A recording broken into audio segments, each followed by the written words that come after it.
ये प्रीलिम्स का पेपर है हरियाणा सिविल सर्विसेज का।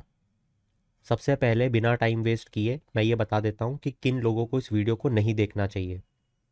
अगर कोई इस वीडियो को ये सोच के साथ देख रहा है कि यहाँ पे सारे क्वेश्चन के आंसर मिल जाएंगे, ऐसा कुछ भी नहीं होगा। अगर कोई इस वीडियो को ये सोच के देख रहा है कि यहाँ पे क्वेश्चंस को कैसे सॉल्व किया जाता है, कोई टेक्निक, कोई टिप, कोई ट्रिक, या यूपीएससी में कौन सा क्वेश्चन एग्जैक्टली बैठने वाला है, ऐसी कोई भी चीज़ यहाँ पे इस लेक्चर में नहीं होने वाली है। ठीक है, तो अब इस लेक्चर में हम करने क्या वाले हैं, जिन लोगों को देखना है उनके लिए मैं ये बता देता हूँ। देखो, सिविल सर्विसेज किसी भी स्टेट की हो, अगर उसमें कोई ऐसे क्वेश्चंस हमें देखने को मिलते हैं जो हमें कुछ चीज़ें सिखा सकते हैं, उन क्वेश्चंस को अटेम्प्ट करने का तरीका अगर हम उनसे सीख सकते हैं, जो हमारी यूपीएससी में फाइनली जो हमारा एम है उसमें काम आ पाए, तो हम ये देखने की कोशिश करेंगे। ठीक है, हिस्ट्री वाला पार्ट जो है वो ऋषभ सर डील करेंगे, बाकी का मैं आप लोगों के साथ यहाँ पे बैठ के देखने की कोशिश करूँगा। ठीक है, चलो, यहाँ पे हम बहुत सारी चीज़ें देखने और सीखने और समझने की कोशिश करेंगे। साथ ही हम लोगों ने मिलके जो नोट्स बनाए हैं पूरे साल भर, हम उनको भी एक बार देखेंगे कि क्या वो अप टू द मार्क है, उनमें कुछ चीज़ छूटी है, कुछ चीज़ें अपडेट करनी है, तो वो सेक्शंस भी हमें पता चल जाएंगे। ठीक है, ऐसी चीज़ों से ऐसी चीज़ें आप सीख लिया करो। वैसे तो मैं आज मेंटोरशिप सेशन आप लोगों का लेने वाला था, but I got a new idea to discuss this particular question paper with you all. तो चलिए, अच्छा, आगे बढ़ने के पहले, जैसा मैंने बताया, मैं ना कोई क्वेश्चन ना कोई आंसर कुछ नहीं बताऊंगा, मगर आप में से हर कोई, मैं हर अपने स्टूडेंट को ये मैसेज दे रहा हूँ, हर स्टूडेंट इस वीडियो के नीचे जो भी क्वेश्चन वो सॉल्व कर रहा है उसने क्या गलती करी, नहीं बन रहा क्वेश्चन तो जहाँ पे हमने पढ़ा है उसको वहाँ पे जाके पढ़ना है, फिर बताना है कि क्या गलती की थी, क्या मिस्टेक समझ में आई। अगर अपफ्रंटली आंसर आता है तो उसको लिखो कि आई डिड दिस, आंसर इसका ये है। आप समझते हो कि कमेंट कैसे लिखा जाता है, और हर क्वेश्चन का कोशिश करना लिखो। देखते देखते जैसे ही क्वेश्चन खत्म हो फटाक से आंसर, जैसे ही क्वेश्चन खत्म हो फटाक से आंसर। ठीक है, मैं देखूंगा। चलो, अब देखो, सबसे पहला क्वेश्चन, अब वैसे ये तो इजी हो गया, बट ठीक है, देखते हैं। ये देखो, स्टेट लिस्ट, कॉन्करेंट लिस्ट और यूनियन लिस्ट पे क्वेश्चन है। अब अगर एक सीरियस एस्पिरेंट इसको पढ़ता है ना, तो उसके दिमाग में लिस्ट तो बाद में आती है, पहले याद आता है उसे सेवेंथ स्केड्यूल, है ना। अब अगर सेवेंथ स्केड्यूल ध्यान में आ गया, और जैसे ही यहाँ पे बैटिंग गैम्बलिंग देख रहा है, उसको कुछ दिमाग में चीज़ें चलती हैं। वो सोचता है कि यार, ये जो गैम्बलिंग है, इसमें क्या लॉटरी सिस्टम आता है क्या? लॉटरी आपको जानने को मिलेगा, हाँ यार, बहुत सारे स्टेट में लॉटरी सिस्टम अभी भी चल रहा है। तो मतलब ये जो पर्टिकुलर चीज़ है, ये कुछ स्टेट में नहीं चल रही है और कुछ स्टेट में चल रही है। ऐसा कैसे पॉसिबल है? अगर ऐसा पॉसिबल है, जो कि हो रहा है, तो ये किसका सब्जेक्ट होना चाहिए? समझ रहे हो? मैं तो आपको सिर्फ समझा रहा हूं कि आपको क्या सोच रखनी चाहिए, आंसर तो आप ही बताओगे। खैर, फिर बात चलती है अडॉप्शन और सक्सेशन की, है ना। अब खैर, मैंने क्योंकि इशारा किया, तो आप अगर समझ रहे हो कि ये सही है तो ये गलत ही होगा। खैर, आप सोचो इस चीज़ पे, और वेट एंड मेजर्स, है ना। अब जैसे ही वेट एंड मेजर्स आया, क्या आपके दिमाग में 42nd कॉन्स्टिट्यूशनल अमेंडमेंट एक्ट आना चाहिए था क्या? सोच के देखो जरा। और क्यों आना चाहिए था ये भी सोच के देखो। तो चलो, अब आ गया जो चीज़ वो तो ठीक है। अब मैं बताता हूँ कि हमको क्या पढ़ना चाहिए। तो देखो, हम लोगों ने सेवेंथ स्केड्यूल पढ़ा, हाँ पढ़ा। अलग अलग लिस्ट पढ़ी, हाँ पढ़ी। यूनियन, कॉन्करेंट, स्टेट, बहुत बढ़िया। सब्जेक्ट पढ़े, बहुत बढ़िया। क्या हमने यहाँ पे देखा था कॉन्करेंट लिस्ट में अडॉप्शन और सक्सेशन को? जवाब है हाँ, बहुत बढ़िया। क्या हमने 42nd कॉन्स्टिट्यूशन अमेंडमेंट एक्ट में वेट्स एंड मेजर्स को पढ़ा था क्या? हम लोगों ने तो डायग्राम भी चिपकाया था एक, ताकि हमको याद रहे, है ना।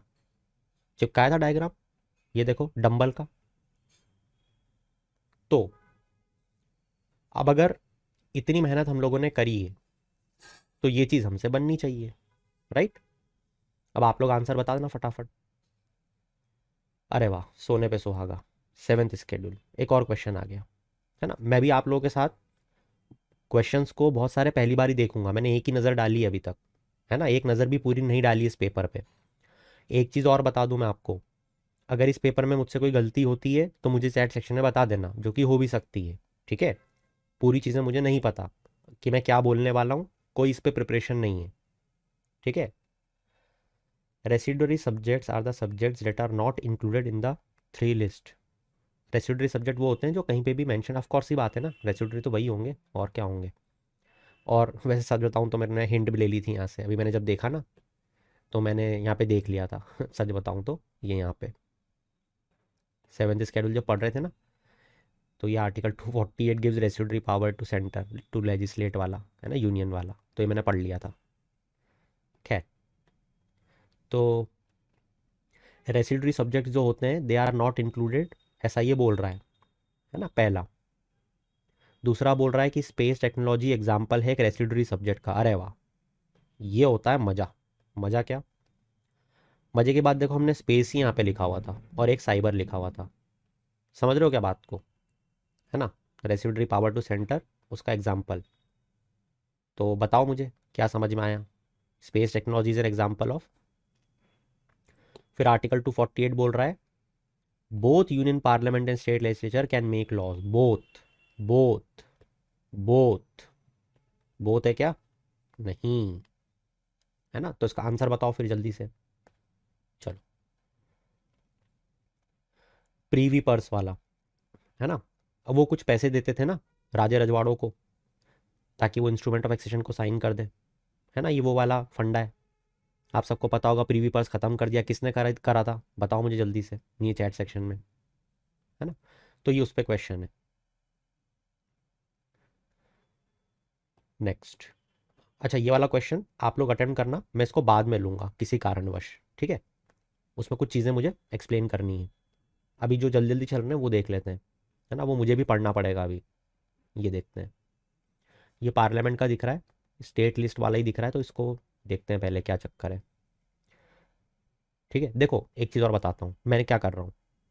अभी देखो एक फ्लो बनाना मेरा, समझ रहे हो, पॉलिटी का एक फ्लो बना, ठीक है। तो सबका अपना अपना तरीका होता है। जब मैं आपको स्क्रॉल कर रहा था ना तो मेरे को नीचे वाला क्वेश्चन पहले दिख गया, सच बताऊं तो ये दो क्वेश्चन में कुछ मुझे दिखे और नज़र पड़ी मेरी, एक थी ये इस पे प्रीवी पर्स पे और एक थी पार्लियामेंट और लिस्ट पे, तो मैं तुरंत उस पर स्विच हो गया, है ना। तो इसमें झिझकना नहीं है, कोई आपसे ये नहीं पूछेगा कि पहला क्वेश्चन कौन सा क्वेश्चन किया, या लाइन वाइज क्वेश्चन सही बनना चाहिए, फ्लो बना हुआ है ना, ऐसे क्वेश्चन जो दिख रहे हैं सामने कर डालो, खत्म। पार्लियामेंट जो है वो लेजिस्लेट करेगी on matters animated in the state list, ठीक है। इफ़ टू और मोर स्टेट लेजिस्लेचर, ओहो अच्छा ये लाइन भी है, वही मैं सोचूं कि ये स्टेट लिस्ट का इतना सिंपल क्वेश्चन क्यों बोल रहा है ये। हाँ, अगर दो स्टेट लेजिस्लेचर बोलती है तो होता है पास रिजोल्यूशन, बिल्कुल सही है। पार्लियामेंट को रिक्वेस्ट करती है दो स्टेट की भैया बना दो हमारे लिए, वो बना देते हैं, है ना। मगर हमने ये देखा है कि अगर एक बार बनवा लिया तो भाई फिर पावर पूरी गई पार्लियामेंट के पास, तो अब सारी चीज़ें पार्लियामेंट ही करेगी। तो such a law can be amended repeal only by the parliament. हाँ, ये सोचो अब, हर जगह ओनली गलत नहीं होता है ना। सोचो आप, दिमाग लगाओ, यहाँ गलत है या सही है, सोचो। ये जो लॉ है ये इक्वली एप्लीकेबल होगा सारी स्टेट्स पे, irrespective of whether they have pass such resolution, मतलब वो आना चाहे या ना आना चाहे। देखो दिमाग लगाओ, पहले तो दो स्टेट जाएंगे पार्लियामेंट के पास और बोलेंगे हमारे लिए भैया एक कानून बना दो, उन्होंने बना दिया। अब इन दो स्टेट की वजह से बाकी सारे स्टेट भी मर जाएंगे क्या? क्योंकि यहाँ तो ऐसे ही लिख रहा है कि उनको भी एक्सेप्ट करना पड़ेगा, मतलब बेवकूफ़ है क्या बाकी के स्टेट? ऐसे तो दो बीजेपी के स्टेट मिल जाएंगे, मोदी जी को बोल देंगे कि आज से सारी ताकत हमारी, आप ही ले लो, और इस तरीके से सारे स्टेट के पास से ताकत चली जाएगी मोदी जी के पास।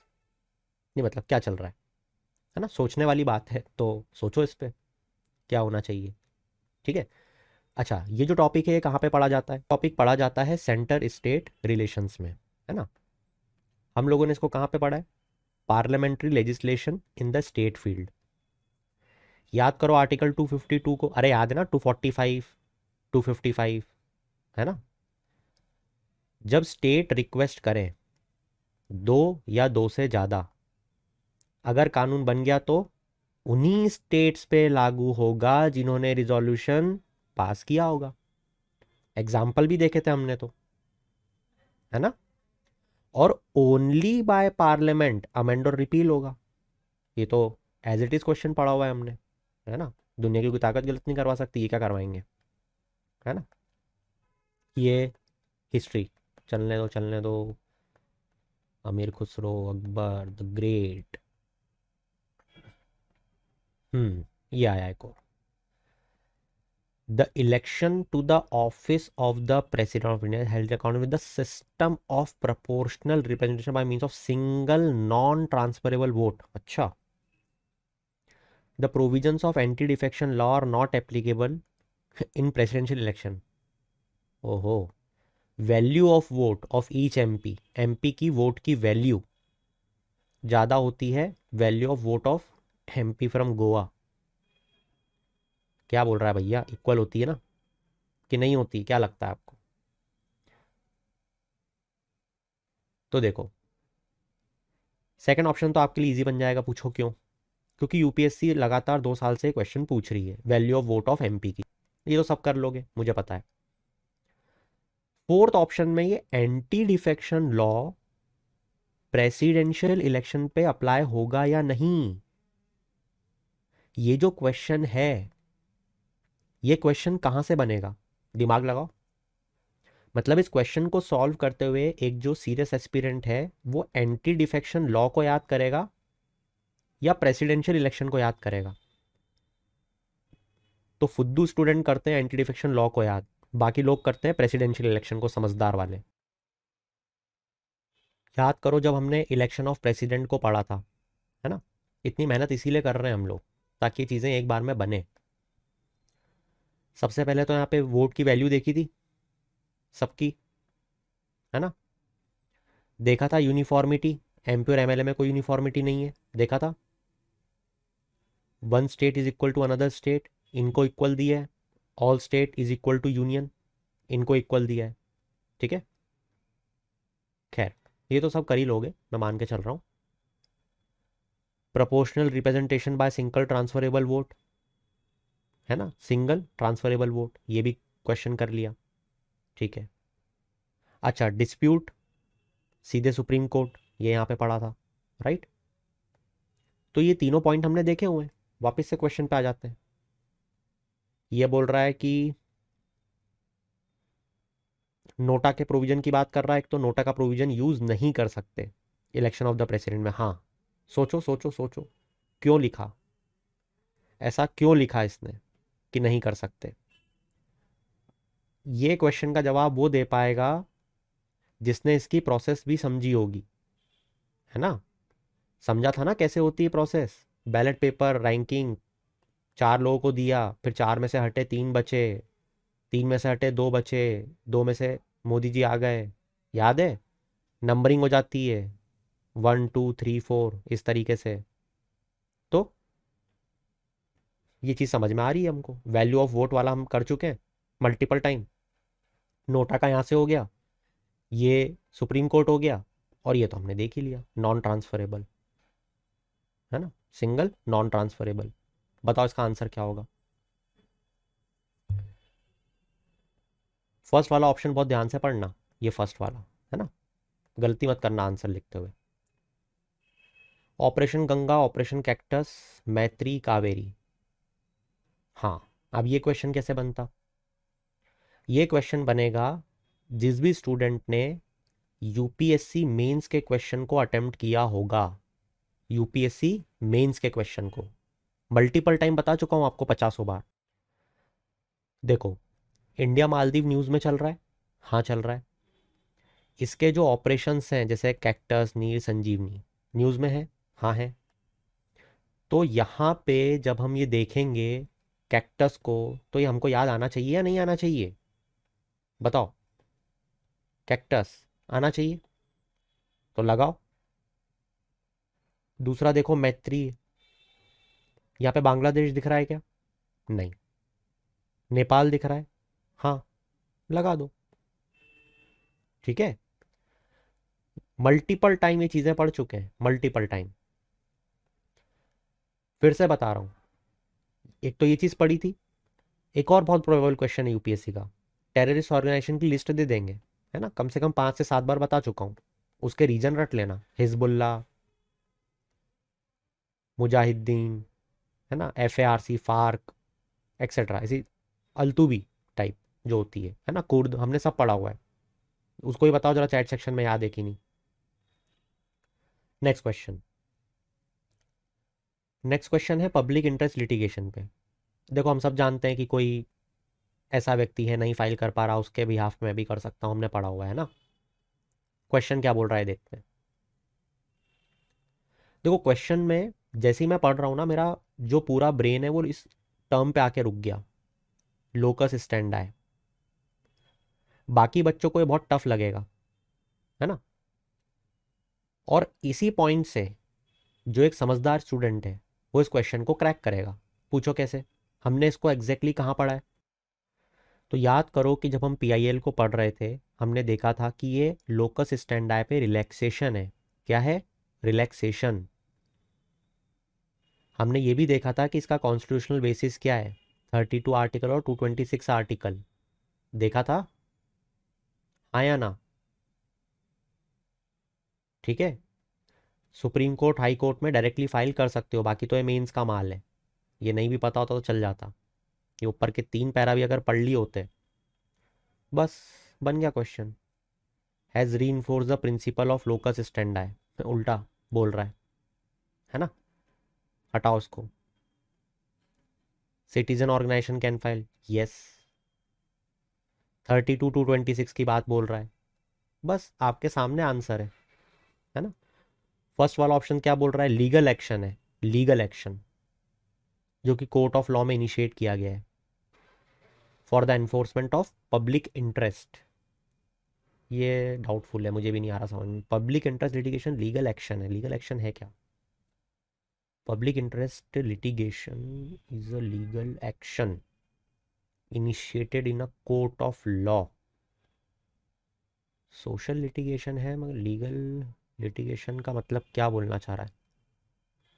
चलो, फर्स्ट वाले में मैं भी कंफ्यूज हूँ, इसको थोड़ा तुम आप लोग भी सोचो और मुझे बताओ, मैं भी सोच के बताता हूँ। मतलब ये लीगल एक्शन क्यों लिखा है इसने? मुझे 2-3 थॉट्स चल रहे हैं दिमाग में, मुझे भी नहीं पता। ठीक है, देखते हैं क्या है, चलो आगे बढ़ते हैं। अभी तो फुद्दू क्वेश्चन है, इसमें तो क्या बताऊँ मैं, है ना, आर्टिकल दिए हुए हैं, interstate, high court, union territory, खुद से कर लेना। एक और फुद्दू क्वेश्चन, स्केड्यूल दिए हुए हैं, देख लेना खुद से। ठीक है,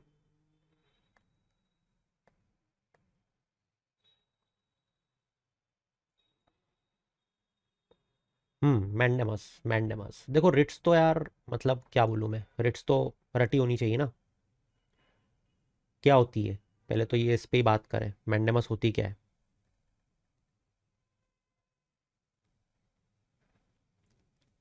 तो क्या पढ़ा है मैंडेमस के बारे में? वी कमांड किसको? पब्लिक अथॉरिटी, कॉरपोरेशन, इन सबको, इन सब के अगेंस्ट मतलब।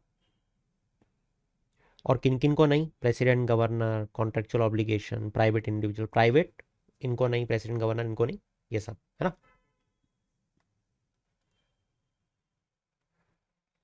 ये क्या बोल रहा है? रिट जो है बोथ पब्लिक प्राइवेट, सामने जवाब आपके, can not be issued against the governor. हाँ, ये बनी ना इसने समझदारी की बात। Can be issued to enforce contractual, हाँ अभी देखा था हमने कॉन्ट्रेक्चुअल, है ना। और आखिरी में against state to refund the tax collectively, हाँ ये डाउटफुल है, मगर स्टेट के बारे में बोल रहा है, हाँ लगा दो। ठीक है, can be issued against a state, state के अगेंस्ट कर सकता है, हाँ लगा दो, है ना। अब ये टैक्स कलेक्टेड वाले में कन्फ्यूजन है, मेरे को भी है, समझ नहीं आ रहा मुझे, लगा दो, है ना। तो इस तरीके से ये करो, मतलब समझो, हो सकता है मैं गलत भी हूँ, है ना, पढ़ते पढ़ते मैं लिख भी रहा हूँ, समझा भी रहा हूँ, एक बार देखना, मैं तो अपने नोट से देख देख के बता रहा हूँ बस, ठीक है। अगला क्वेश्चन आर्टिकल 368 पे है ये क्वेश्चन, शायद देखते हैं क्या बोल रहा है। In order to form a new state in the Indian union parliament can amend the provision of, हाँ। अरे भैया ये देखो आर्टिकल 2 में हमने पढ़ा था पावर टू एडमिट, है ना। सिक्किम का एग्जाम्पल एक्वायर्ड में देखा था, यूटी का एग्जाम्पल देखा था, याद आ रहा है। Case 1 case 2, state into union, state into union. तो बस साफ तौर पे है ना, एक लाइन भी देखो, ये एक लाइन ही क्यों लिखी है, क्योंकि वो एक लाइन ही ज़रूरी है, उसी पे क्वेश्चन पूछते हैं, इसलिए वो लिखी हुई है, उस पर क्वेश्चन पूछ लिया उन्होंने, है ना। ठीक है। To amend provision of DPSP parliament requires a special majority. It's a good question. DPSP को अमेंड करने के लिए पार्लियामेंट को स्पेशल मेजोरिटी लगेगी क्या? इस पॉइंट को भी हमने पढ़ा था। कैसे? जब हम डीपीएसपी को पढ़ रहे थे, डायरेक्टिव प्रिंसिपल स्टेट पॉलिसी, है ना। हमने देखो कितने इंपॉर्टेंट पॉइंट पढ़े थे। डीपीएसपी क्या इंफीरियर होता है क्या फंडामेंटल राइट से? No, the answer is no. ये भी याद रहता तो क्वेश्चन बनता। क्लियर हो रही सबको बात? ठीक है। ये देखो फर्स्ट अमेंडमेंट 1951 की हमने आर्टिकल 31 है 31B की बात की थी, है ना। यहाँ पे हमने मेजोरिटी की बात की थी या नहीं की थी, या पता होना चाहिए आपको या नहीं होना चाहिए। तो इस तरीके से डीपीएसपी वाला पॉइंट बन गया हमसे। आगे बढ़ो। To amend article 360, to amend article 368 of the constitution parliament require special majority article. ओ, ये देखो ये क्वेश्चन क्या बोल रहा है।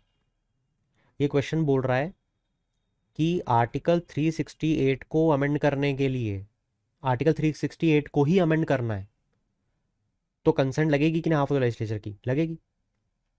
करो इस क्वेश्चन को सॉल्व, है ना। वायर, ये अच्छा क्वेश्चन था। Next question, consider the following statement. Kandla port जो है उसे सरदार पटेल पोर्ट भी कहते हैं क्या? फिर मारमा गोवा, फिर चेन्नई, और फिर पाराद्वीप। अच्छा, और यहाँ पे ओवर के नाम लिखे हुए हैं, क्या क्या एक्सपोर्ट करते हैं ना। अच्छा, जैसे चेन्नई का लिखा है ओल्डेस्ट आर्टिफिशियल, नहीं पता। पाराद्वीप जो है वो माइका करता है, माइका तो शायद वाइजैक से जाता है। कांडला पोर्ट बट ऑफ वॉस, ये नहीं है, वन तो गलत ही है ना, ये तो गया। क्यों गया? कांडला पोर्ट सबसे पहले बनना चाहिए था, क्यों? देखो, हम लोगों ने सारे पोर्ट्स के बारे में इंफॉर्मेशन को गैदर कर दी है ना, हमको सिर्फ पढ़ना है। जैसे कांडला, ये तो दीनदयाल पोर्ट ट्रस्ट है ना, इसको दीनदयाल के नाम से हमने याद रखा हुआ था, if I am not wrong. ठीक है, तो ये दीनदयाल हो गया। वापस आओ क्वेश्चन पे। फिर Marmagao port iron ore export के लिए जाना जाता है क्या? Marmagao, Marmagao, Marmagao, Marmagao, iron ore export, सही बात है। चेन्नई ओल्डेस्ट, ये भी करा ही होगा हमने, ठीक है। तो इस तरीके से पोर्ट्स के क्वेश्चन को यूपीएससी पूछ रहा है, करने की कोशिश करो, अटेम्प्ट, है ना। तो पोर्ट्स वाला हमको करना है। फिर देखो ये जो ज्योग्राफी जीसी लियोंग के क्वेश्चन है वो दिख रहा है, चिनूक दिख रहा है, सिरोको दिख रहा है, ठीक है। ये जीसी लियोंग में हमने पूरी जीसी लियोंग कंप्लीट कर ली है। आई होप सो आप जीसी लियोंग को फॉलो कर रहे हो। ये फॉल्स के क्वेश्चन है, इनको ध्यान करो, मतलब याद करो, हमने मैपिंग में किया हुआ है, पढ़ो जाके मैपिंग में, है ना। चलो, इकोनॉमी का क्वेश्चन आया, RoDTEP, remission of duties and tax on exported products, RoDTEP. देखो हमने कुछ अलग अलग तरीके की स्कीम्स पढ़ी थी, जैसे रॉट टैप और ROSCTL, वो टेक्सटाइल के लिए याद होगा आप लोगों को, है ना। हमने देखा था कि एक्सपोर्ट करेंगे तो कैशबैक मिलता है, ड्यूटीज़ पे कर सकते हैं वापस, तो remission of duties export products पे एंड टैक्सेस, है ना। MEIS का रिप्लेसमेंट है, और ये वाली जो है वो कंप्लायंट है WTO से, ये वाली नहीं थी। यही पढ़ा था, 3 पॉइंट। यही कुछ पूछा होगा। It provides a mechanism for exemption of taxes, हाँ। ड्यूटीज़, हाँ। लिवाइज, हाँ। एक्सपोर्ट, हाँ। स्कीम जो है WTO कंपनी, हाँ। Implemented in end to end 18, हाँ। ये मैंने पढ़ा भी था क्वेश्चन पहले। ये दोनों सही है, ठीक है। चलो अगला क्वेश्चन। अगला क्वेश्चन है प्रॉम्प्ट करेक्टिव एक्शन फ्रेमवर्क, ठीक है। प्रॉम्प्ट करेक्टिव एक्शन फ्रेमवर्क की बात कर रहा है, ठीक है। फिर बात कर रहा है ये NBFC के बारे में। Discretionary action under PCA include, हाँ। देखो, प्रॉम्प्ट करेक्टिव एक्शन वही मतलब जो RBI है वो बैंक को कुछ भी मना कर सकती है, जो उसकी इच्छा हो। तुम खाते नहीं खोलोगे, तुम पैसे नहीं जमा करवाओगे, तुम ब्रांच ओपन नहीं करोगे, जो इच्छा होगी वो कर सकते हैं ना। तो ये सेकंड तो आंख बंद करके सही है। पहला क्या है, ये थोड़ा सा अजीब ही दिख रहा है मुझे तो, कि करेंटली जो प्रॉम्प्ट करेक्टिव एक्शन है ये सुपरवाइजरी नॉर्म्स हैं, एप्लीकेबल है गवर्नमेंट और नॉन गवर्नमेंट NBFC पे। गवर्नमेंट और नॉन गवर्नमेंट NBFC पे, ठीक है। ये सब पे एप्लीकेबल है ना। देखो हमने कहाँ पढ़ा था, अगर आप लोगों को याद हो तो एक तो हमने NBFC को पढ़ते हुए पढ़ा था, है ना। याद है कि नहीं आपको, सोच के देखो।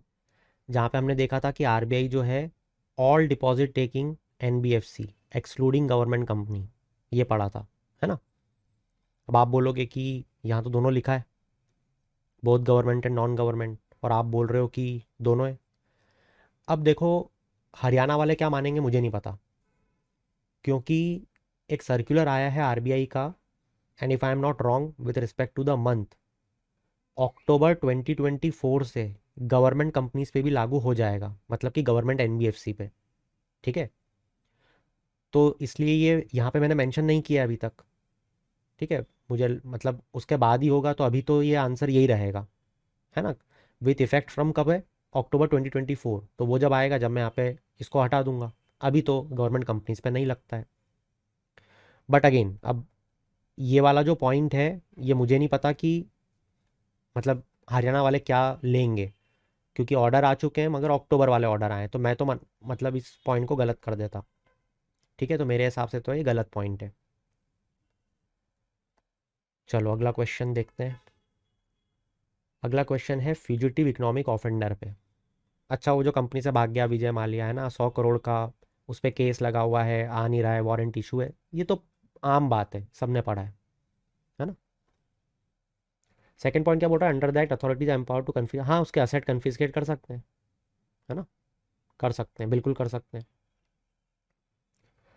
Financial intelligence unit, financial intelligence unit क्या करती है, वो जो क्रॉस बॉर्डर में पैसा इधर उधर जाता है उसकी खबर देती है ना। ये नोडल एजेंसी होगी क्या, क्या लिख रहा है ये, nodal agency, nodal agency to implement the act, नहीं, ये तो PMLA वाला है। क्या पढ़ा था हमने, याद करो। देखो हमने यहाँ पे देखा था फ्यूजिटिव इकोनॉमिक ऑफेंडर को, ठीक है। क्या क्या देखा था हमने, 100 करोड़ देखा था, left India, refuse to return warrant, ये पॉइंट कवर्ड है ना। प्रोविजन में क्या देखा था कि स्पेशल कोड बनेगी अंडर PMLA, और ये अथॉरिटी जो है वो PMLA एक्ट से ही उसको पावर मिलेगी सिविल कोड की। तो ये फाइनेंशियल इंटेलिजेंस यूनिट तो अलग चीज़ है, ठीक है, क्योंकि हमने फाइनेंशियल इंटेलिजेंस यूनिट को भी पढ़ा है। कहाँ पढ़ा है, ये हमने पढ़ा है जब हम ब्लैक मनी को पढ़ रहे थे, याद है। हमने फाइनेंशियल इंटेलिजेंस यूनिट को देखा था कि वो फाइनेंशियल ट्रांजेक्शन जो डोमेस्टिक क्रॉस बॉर्डर हो रहे हैं उनको रिपोर्ट करती है, कुछ गलत दिखता है तो इकोनॉमिक इंटेलिजेंस काउंसिल जो फाइनेंस मिनिस्टर हेड करते हैं, है ना। तो ये हमने पढ़ा हुआ है, तो ये तो हमको आता है, ये तो नहीं है भैया। तो क्वेश्चन तो बन रहा है हमसे, ठीक है, इतना ही चाहिए बस, और क्या, ठीक है। फिर regur soil, red and yellow soil, ये हमने ज्योग्राफी में पढ़े हुए हैं, है ना। कहाँ पढ़ा है, तो ये हमने प्रॉपर ये मैप के थ्रू पढ़ा हुआ था, है ना। सॉइल, सॉइल के हमने सॉइल प्रोफाइल पढ़ी हुई है ज्योग्राफी में। एसिडिक, अल्कलाइन, इनके बारे में पढ़ा हुआ है। एसिडिक सॉइल का कितना pH होता है, अल्कलाइन का कितना होता है। फिर जैसे ब्लैक सॉइल को रिगर सॉइल बोलते हैं, है ना, ये किस किस में रिच होती है, किस में पुअर होती है। वैसे ही लगभग सारी alluvial soil. Red and yellow soil, इनका कलर रेड एंड येलो कैसे हो जाता है, laterite soil, arid soil, forest soil. तो इसके तो हमको 2 क्वेश्चन यहाँ पे देखने को मिल रहे हैं, है ना। तो आप लोग पहले इसको पढ़ो, इसको सॉल्व करना, मैंने करे हुए हैं, ये आपसे बन जाएंगे। ठीक है, इस क्वेश्चन को करोगे तो बन जाएंगे। जीसी लियोंग फिर से आ गई भैया, GC Leong, pampas, prairie. GC Leong पढ़ो यार, जीसी लियोंग पढ़ो, मैंने बहुत मेहनत की है ना, उसको पढ़ो जाके। ठीक है, जेट स्ट्रीम वाला क्वेश्चन छोड़ रहे हैं हम। हाँ, अब ये कौन सा क्वेश्चन आया है, ये मिलेट पे आया है, मिलेट। मिलेट पे आया है, रागी क्रॉप पे पूछा है, रॉगी, रागी। ये एक रेन फेड क्रॉप है क्या, ब्लैक सॉइल में होती है, रेड ब्लैक सारी सॉइल पे होती है, ड्राई रीजन की क्रॉप है। ये अरुणाचल क्यों लिख रहा है, मेजर रागी प्रोड्यूसिंग क्रॉप। देखो फोर तो सबसे पहले हटा दोगे, है ना, तो सभी कर लेंगे। ये सारे इधर इधर के लिख रहे हैं और एकदम से उसने नॉर्थ ईस्ट पहुंचा दिया, अरुणाचल। ठीक है, तो वो हिंट ही देने की कोशिश कर रहा है एक्चुअल में। तो यहाँ पे हमने इस टॉपिक को कहाँ पढ़ा था, याद करो, हमने इसको पढ़ा था इंटरनेशनल ईयर ऑफ मिलेट्स को, जो हम पढ़ रहे थे, है ना, ज्वार बाजरा रागी, ये पढ़ा है हमने। देखो इनफैक्ट हमने मेजर प्रोड्यूसर्स पढ़े भी थे, अरे वाह, राजस्थान। वैसे वो तुक्के में भी बन जाएगा, तुक्का in the sense common sense है, वाह यार, ये पढ़ा हुआ है हमने। तो कर्नाटक तमिलनाडु झारखंड राजस्थान, और हमने क्या पढ़ा है, कर्नाटक तमिलनाडु झारखंड राजस्थान, हाँ पढ़ा हुआ है। ये क्वेश्चन बन गया हमसे, बहुत बढ़िया। अच्छा, पुअर सॉइल पे भी ग्रो होगा, हाँ होगा, बहुत बढ़िया, है ना, ये भी बन रहा है हमसे। Hardy and drought resistant crop, मतलब ड्राई रीजन, यहाँ भी बन रहा है। ठीक है, तो ये क्वेश्चन तो इतनी चीज़ों से बन जाता। तो रागी वाला क्वेश्चन डन है। ठीक है, इसका आंसर बताना अब आप लोग। अब यहाँ पे कोई भी अगर एक स्पीशी आती तो बात बन जाती। जैसे एग्जाम्पल के तौर पे लॉयन टेल मकाओ को देखते हैं। देखो सारे जानवर हमने पढ़ ली हैं लगभग लगभग, है ना, तो ढूंढना पड़ेगा आपको अपनी पीडीएफ, मैं भी ढूंढ रहा हूँ, आप भी ढूंढना। कहाँ गए भाई साहब मकाओ, ये रहे ना, लायन टेल मकाओ। कहाँ रहते हो भैया, वेस्टर्न घाट, अच्छा, एंडेंजर्ड, अच्छा, कहाँ हो भैया, यहाँ, एंडेंजर्ड कहाँ हो, यहाँ, ए का 3 है क्या, हाँ भैया, ये रहा, चलो लगाओ और आगे बढ़ो। विलफुल डिफॉल्टर, PLFR, ये क्वेश्चन करते हैं, ये आसान दिख रहा है। पीरियोडिक लेबर फोर्स सर्वे, ठीक है। Current weekly status in urban area is measured at the interval of 3 month, और present labour force participation rate and unemployment rate जो है वो डिक्लाइन हो रहा है, हाँ ये तो डिक्लाइन हो रहा है। नहीं नहीं नहीं, अनएम्प्लॉयमेंट रेट डिक्लाइन हो रहा है, लेबर फोर्स पार्टिसिपेशन रेट बढ़ रहा है विथ कंपेयर टू 2017-18। इस क्वेश्चन को तो स्किप करना पड़ेगा मुझे। देखो ये जो क्वेश्चन है ना, यूपीएससी ये क्वेश्चन नहीं पूछेगा, है ना, एकदम ही फैक्चुअल हो गया। करंट वीकली स्टेटस जो है वो इंटरवल ऑफ 3 मंथ में आता है क्या, ये पूछ सकता है वो, बिल्कुल। मगर 2017-18 के कंपैरिजन में लेबर फोर्स पार्टिसिपेशन और अनएम्प्लॉयमेंट रेट क्या रहा, अनएम्प्लॉयमेंट को सब बता देंगे, है ना, कि ये कम हुआ है, मगर LFPR का देखना पड़ेगा, है ना, मतलब आई am not sure about this. ये मेरी स्ट्रेटेजी है, तो मुझे तो कंफर्म नहीं था, इसमें तुक्का खेलना पड़ता मुझे, है ना। ये करंट वीकली स्टेटस वाला जो है, इसको तो हमने अनएम्प्लॉयमेंट पढ़ते हुए पढ़ा था, है ना। देखो अनएम्प्लॉयमेंट देखा था, labour force participation rate concept तो देख ही लेते, यहाँ देखा था। PLFS जो है कैलकुलेट करती है अनएम्प्लॉयमेंट दो तरीके से, current weekly status, usual status. Current weekly status में हमने क्या देखा था कि एम्प्लॉयमेंट स्टेटस बताता है लास्ट 7 दिन का, और अर्बन एरिया के लिए इंटरवल ऑफ 3 मंथ, है ना, तो ये देखा था हमने। तो ये वाला तो ठीक है। सेकंड वाले में LFPR वाला जो है, इसके बारे में मुझे नहीं पता, तो मैं अगर तुक्का खेलता तो मैं सेकंड को गलत कर देता, सेकंड इज़ नॉट करेक्ट, मतलब मैं ये लगा के आ जाता। ठीक है, चलो आप लोग देखना अगला क्वेश्चन, फिर economy. Consider the following statement regarding recently release RBI regarding treatment of wilful defaulter and large defaulter action. ये बेवकूफ़ी भरा क्वेश्चन है, यूपीएससी ऐसे क्वेश्चन कभी नहीं पूछता है। ये आपसे ये पूछना चाह रहा है कि अगर कोई विलफुल डिफॉल्टर है तो उसका ट्रीटमेंट कैसे होगा, उसकी प्रोसेस बताओ। अरे भैया ये थोड़ी पूछेगा ट्रीटमेंट बताओ, प्रोसेस बताओ, है ना। फिर भी देखते हैं क्या बोल रहा है। The directions are applicable to all regulated entities. ये सब मतलब ये जो डायरेक्शन है सब पे एप्लीकेबल होगा, होना ही चाहिए, है ना, ये होना ही चाहिए। मतलब विलफुल डिफ़ॉल्टर अगर है फिर वो कहीं पे भी हो, होना ही चाहिए। ये कॉमन सेंस वाली बात बोलता है, मतलब कॉमन सेंस बोलता है, ठीक है। फिर ये बोलता है lender can not proceed against guarantor without exhausting remedies against principal debtor. ये भी कॉमन सेंस है, मतलब ये होना चाहिए, है ना। क्यों होना चाहिए बताएगा कोई? देखो थर्ड पॉइंट में क्या बोल रहा है कि इसने लोन लिया और इसने लोन दिया, ये देने वाला ये लेने वाला, ये है गारंटर। गारंटर बोल रहा है इसको कि भैया अगर इसने लोन नहीं दिया तो मैं आपको चुका दूंगा। तो अगर मान लो ये नहीं चुकाता तो ये जो है वो पहले इसको पकड़ेगा या पहले इसको पकड़ेगा गारंटर को? बट ऑब्वियसली बात है ना, जिसने पैसा लिया इसको पकड़ेगा, इसके खिलाफ सारी चीज़ें करेगा, जब सब खत्म हो जाएगा तब इस पे आएगा, राइट। तो वो यही बोल रहा है, ये तो होना ही चाहिए। A willful default borrower needs to be reviewed and finalized within 6 months. A willful default borrower needs to be reviewed and finalized within 6 months of an account being classified as a NPA. अब ये मतलब ऐसा है कि जैसा UPSC में हम generally देखते हैं कि अगर ऐसा कोई मंथ आए तो उसे गलत कर दो, राइट। मैं वही तुक्का खेलता यहाँ पे, और अगर वो तुक्का खेलता तो खेल ही नहीं सकता था, 1 और 3 है, फिर ऑप्शन में ही नहीं है।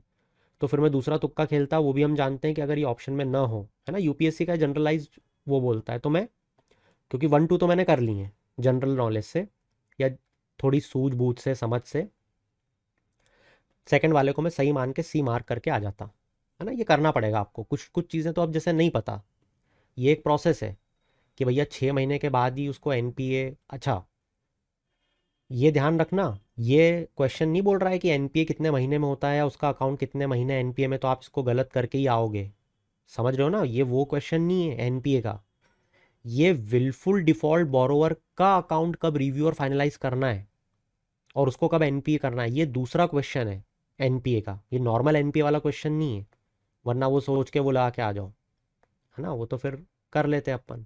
तो वो क्वेश्चन नहीं है ये तो एकदम ही फुद्दू क्वेश्चन होगा गिनी इंडेक्स पे। इसको हमने कहाँ पढ़ा था पहले एक बार देख लेते हैं, आंसर तो आप ही बताओगे। इनइक्वालिटी को पढ़ते हुए लॉरेंस कर्व पढ़ा था, गिनी इंडेक्स। ये क्या बताता है देखो जरा, गिनी इंडेक्स देखा था हमने, जीरो मीन जीरो इनइक्वालिटी, है ना। तो ये किसका ग्राफिकल रिप्रेजेंटेशन है वो पूछ रहा है, और फिर हायर द गिनी इंडेक्स, वही जो क्वेश्चन पूछता है वो, उस क्वेश्चन को रोक के सॉल्व करना सारे लोग। ये देखो ये रहा क्वेश्चन, है ना, गिनी इंडेक्स। अच्छा एक और पॉइंट है, value of Gini index increase among the regular workers while it decrease among casual workers in India as per the India wage report. Third option इस चीज़ को ट्रिकी बना देगा, ठीक है, इस चीज़ को हमने कवर नहीं किया है। On a sad note I have to say this, इस चीज़ को हमने कवर थर्ड पॉइंट को नहीं किया है, ये अपडेट करना पड़ेगी हमको इंडिया वेज रिपोर्ट। ऑल दो बहुत बहुत मुश्किल है यूपीएससी पूछे, बट देन टू मुझे इस चीज़ को अपडेट करना पड़ेगा, है ना। तो इस चीज़ को अपडेट करते हैं हम, ये मुझे एक अपडेशन की वो मिली है, ये तो मैपिंग वाली चीज़ें ये सब करो, ठीक है। चलो तो इस सेशन को एक और मिल गया क्वेश्चन, देख लेते हैं। सल्फर कोटेड यूरिया, नीम कोटेड यूरिया, एकदम ही फुद्दू क्वेश्चन है। याद करो हम लोग पीएम प्रणाम स्कीम पढ़ रहे थे, हमने यूरिया गोल्ड पढ़ा था, यूरिया फोर्टिफाइड विद सल्फर, याद आ रहा है सबको? तो ये जो पूरा टॉपिक है ये यूरिया से निकल रहा है, हाँ सॉरी फर्टिलाइज़र से निकल रहा है ना। तो इस वाले टॉपिक पे कमांड करो और इस क्वेश्चन को देखो, सल्फर कोटेड यूरिया कॉमनली नीम कोटेड यूरिया बोलते हैं क्या, है ना। इस क्वेश्चन को सॉल्व करो। Fertiliser flying squad was constituted to provide crop wise recommendation for, हाँ ये करा होगा, जनरल जनरल है, जनरल है ये जो स्टेटमेंट है ये जनरल है ना। नहीं पता, मेरे को भी नहीं पता कोई स्क्वाड बनाई है क्या क्रॉप वाइज रिकमेंडेशन देने के लिए, बनाई होगी, है ना, जनरल है जनरल, हाँ करके आओ, ठीक है। ठीक है, अरे वाह एक और क्वेश्चन इंटरनेशनल फाइनेंस कॉरपोरेशन पे, वर्ल्ड बैंक का पार्ट है क्या, आईसीआई एमओडी का, फुद्दू क्वेश्चन, दोनों देखते हैं। तो देखो, ये रहा हमारा वर्ल्ड बैंक, आईएमएफ, है ना। फटाक से देखते हैं कहाँ कहाँ पड़ा था। इंटरनेशनल फाइनेंस कॉरपोरेशन, हाँ भैया चल, तू तो सही है, आगे बढ़। अब आईसीआईएमओडी, अब देखो ये हमने कहाँ देखा था, हिंदू कुश हिमालय में, आईसीआईएमओडी, है ना। इसके मेंबर कौन है, अफगानिस्तान, बांग्लादेश, ये सब। तो स्विट्ज़रलैंड क्यों दिया है इसने, Switzerland, situated in Switzerland, Switzerland क्यों दिया है, गलत, है ना। तो बाकी के क्वेश्चंस देखो आप लोग करो, और मैं आपको फिर से और क्वेश्चंस लेके आऊँगा। But for this particular lecture that's it from my side. उम्मीद करूँगा कि आपको बहुत सारी चीज़ें सीखने को मिली होंगी, है ना। आपको रिवीजन करना है मल्टीपल टाइम्स, बार बार चीज़ों को पढ़ो। हमने माइंड मैप से बहुत बहुत ज़्यादा मेहनत की है, उसको पढ़ने में बहुत मेहनत की है ना। लेक्चर्स को ध्यान से सुनो, you will ace it. That's it from my side for this particular topic. Will meet you soon, till then keep shining, have a good day.